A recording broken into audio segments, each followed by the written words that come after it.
नमस्ते दोस्तों। आज हम बात करेंगे 2 दिन के मेरे एक्सपीरियंस के बारे में।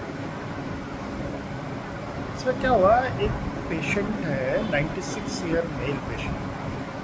वो पेशेंट के जो फैमिली वाले हैं वो कुछ मेरे रिलेशन में थे, तो उन्होंने मेरे को कहा कि आप घर आके देखो। पेशेंट को पीडल इडिमा मीन्स पैरों में सूजन थी। हाँ, पीडल इडिमा था, significant pitting bilateral pitting pedal oedema पिछले 10 दिन से। 96 ईयर मेल पेशेंट, और कोई फ्रैक्चर था तो वो बेडिडन था लंबे टाइम से, महीने 20 दिन से। तो वो एक 15 तारीख की डेट की उनकी जांचें थी, उसमें यूरिक एसिड थोड़ा बढ़ा हुआ था 9-10 के लगभग, और पेशेंट के पीडल इडिमा के लिए डायूरेटिक और एलोपेरेनॉल यूरिक एसिड के लिए ये दोनों चल रहे थे।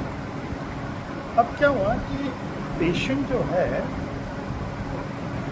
उसमें इम्प्रूवमेंट नहीं हुआ, तो उन्होंने मुझे बुलाया 20 तारीख को। तो मैंने एलोपेरेनॉल और वो सब तो बंद की। पहले मैंने जांचें दी, ईसीजी और ब्लड जांच। तो उसमें सोडियम 120 आ रहा था। अब सोडियम 120 आया तो मैंने 3% MS और एक एल्बुमिन कमा था, एल्बुमिन लिखा। तो उस पेशेंट को 3% NS अगले दिन उन्होंने 21 को लगाई सुबह। उसको लगाने के बाद मरीज को तो घबराहट दिक्कत हुई, तो उन्होंने उसे बंद कर दिया। फिर उन्होंने मेरे को फ़ोन किया कि साहब आपने इंजेक्शन लगाया, उसके बाद तो दिक्कत हो गई उसको। मैंने कहा यार ऐसा होना तो नहीं चाहिए। मैं तुरंत रिलेशन में थे, तो मैं तुरंत गया, देखा तो बीपी कम आ रहा, शॉक में था पेशेंट। तो फिर मैंने क्या किया कि भाई उसमें शॉक में था, तो मैंने उसको वापस बीपी कम था तो पहले मैंने उसको NS प्लेन के लिए बोला 500.9%। अब वो फ्लूइड लग गया, फिर भी बीपी कम ही था, तो फिर उसके नॉरेट सपोर्ट वेज़ोप्रेसर चालू कर दी। जिस मैंने चेक किया था तो बीपी कम ही आ रहा था, वेज़ोप्रेसर के लिए बोला, नॉरेट की ड्रिप चल रही थी। और उसको जांचें भी लिखी, वापस रिपीट जांचें लिखी, CBC, LFT, RFT, इलेक्ट्रोलाइट और ECG और ट्रॉमाई भी लिखा। तो ये सारी जांचें होने के बाद उसमें क्या आया कि सेप्सिस आया, 27,000 काउंट आया।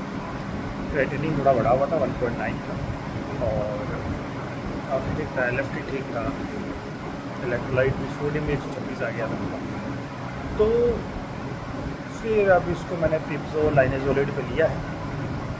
लाइनेजोलेट की उसको फ्लूइड कम देना है, DCMP, तो फ्लूइड कम देना है, तो अपन ने उसको लाइनेजोलेट टैबलेट दी है, पिप्सो दिया है BD, NS 500 OD और एक वो नॉरेट की ड्रिप। इस तरह से उनको किया।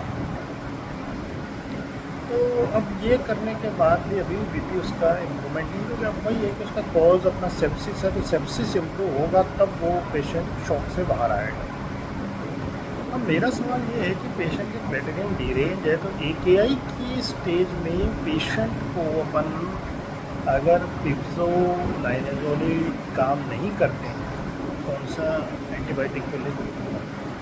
और एक चीज़ इससे मैंने सीखी, पेशेंट हाइपोनेट्रीमिया के साथ था और पीडल इडिमा था। अगर आपको patient old age hyponatraemia with pedal oedema show हो, तो उसमें कभी 3% NS ना लगे। उसमें आप टोलवाप्टन दीजिए, बहुत अच्छे रिजल्ट है, 15 mg OD। दूसरा, आप उसको डाइल्यूशनल हाइपोनेट्रीमिया है तो फ्लूइड कम करने को बोलेंगे, है ना, फ्लूइड कम देना है, मतलब 1000-1500 ml से ज़्यादा नहीं मैक्सिमम। और एक एल्बुमिन लगा सकते हैं उसको, अगर एल्बुमिन कम है। तो फ्लूइड रेस्ट्रिक्शन से, ये डाइल्यूशनल हाइपोनेट्रीमिया, तो फ्लूइड रेस्ट्रिक्शन से मोस्टली ठीक हो जाता है। Thank you.